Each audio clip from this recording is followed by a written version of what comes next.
So in 24 hours, it will be the deadline for the second bids in the takeover of Manchester United. So we're going to be talking the latest on Qatar, Jim Ratcliffe, and if the Glazers could be staying. But there's reports coming out that Manchester United will be sold for a world record fee. And that massive bids are coming in from Qatar at 5.5 billion, which could trump Jim Ratcliffe. But will the Glazers accept, or will it have to be 6 billion, even though 5.5 billion would be a world record? And come on, I think the Glazers would like the bragging power of it being a world record fee.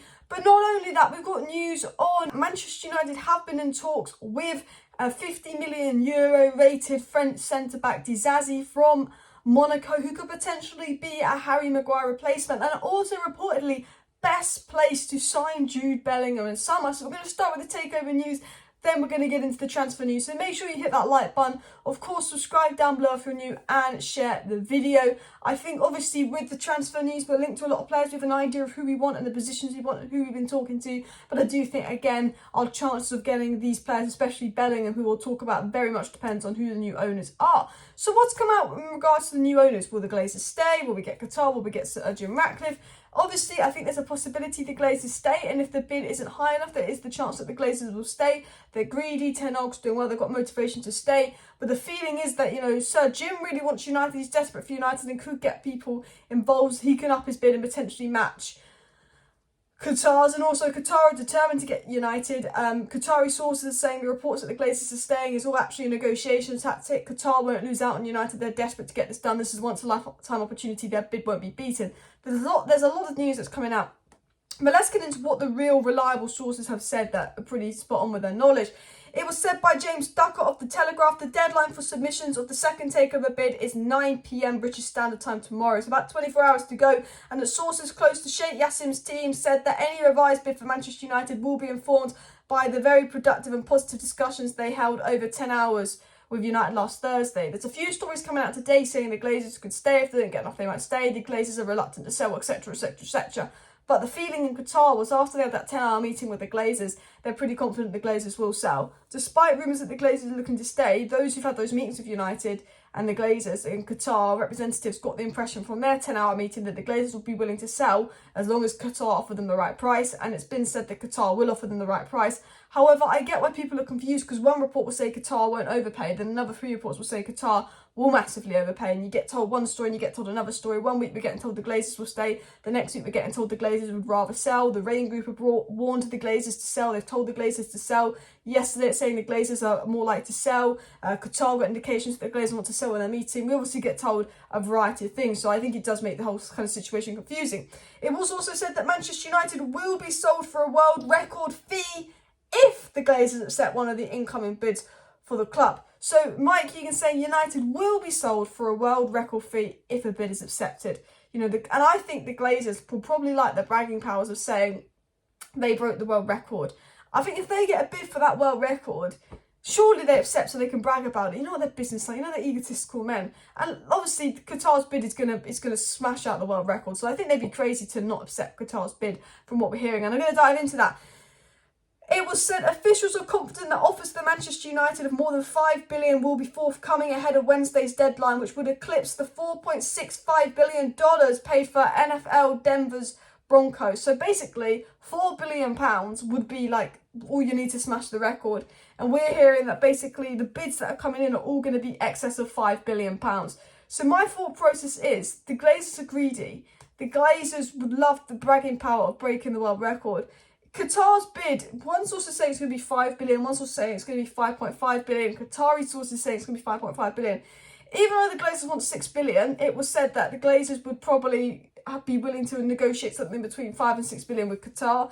Obviously, if Qatar bid 5.5 billion now, that could potentially go up. I think if the Glazers neglect 5.5 billion, I feel like they never wanted to sell in the first place and they just used that as a stop manipulation tactic, potentially, or to draw out more investors. I think if you reject 5.5 billion, that is mad. And that's what Qatar are really going to offer. And it's being said that Qatar are going to massively outbid Sir Jim Ratcliffe. There's potential the Glazers stay.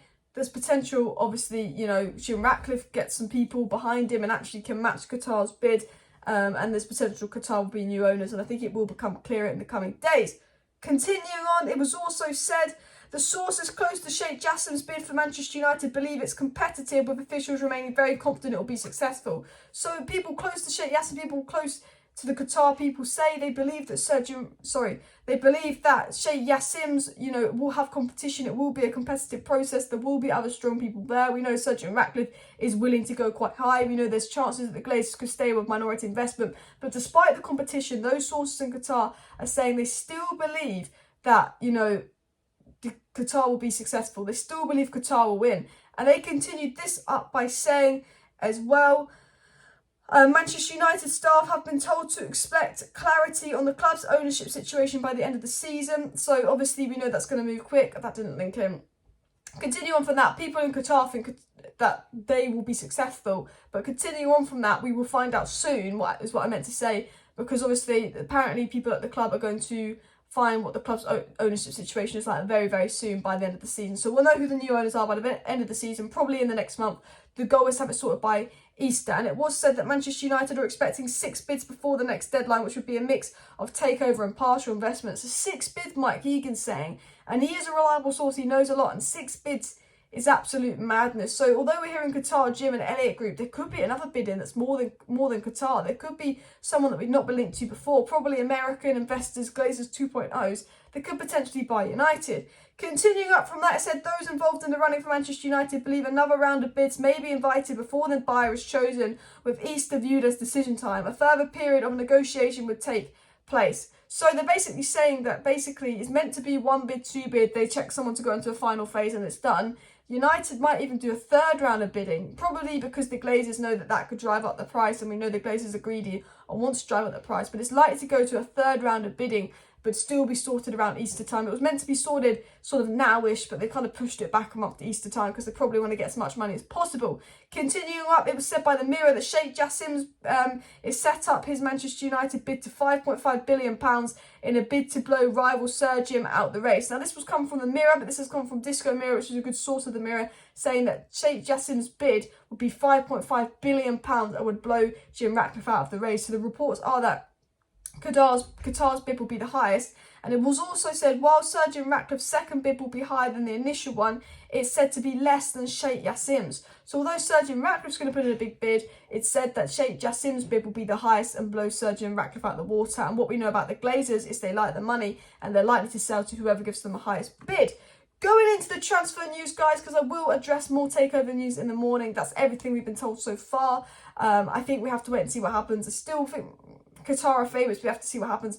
Going into the transfer news, it was said 2 weeks ago a meeting took place between Monaco defender Alex Disasi's entourage and Manchester United, and Monaco are ready to sell for less than €50 million, so that's about £40 million. And with Maguire leaving for reportedly £30 million, he is a French centre-back for Monaco, a decent player.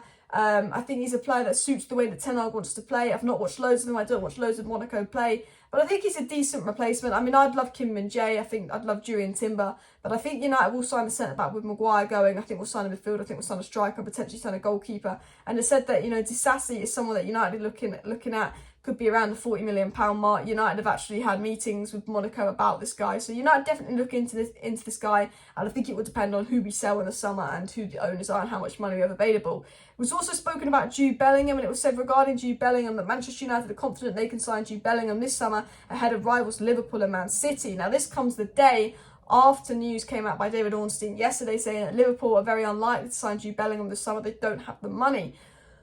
I don't think United have the money for Jude Bellingham either.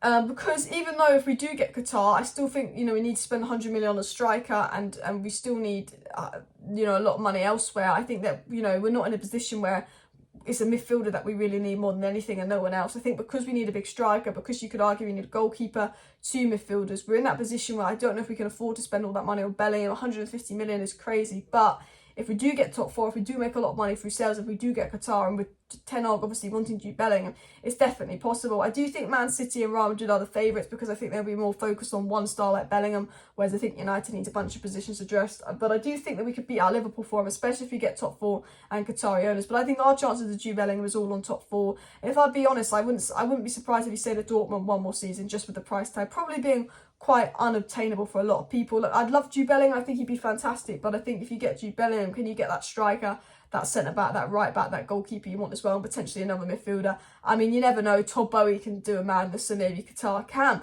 But anyway, guys, that is all the latest news on Manchester United, transfer news, takeover news and more. Please do smash that like button. If you have not already, subscribe down below. Share the video. Thank you for watching. I'll be back tomorrow morning. See you next time. Bye.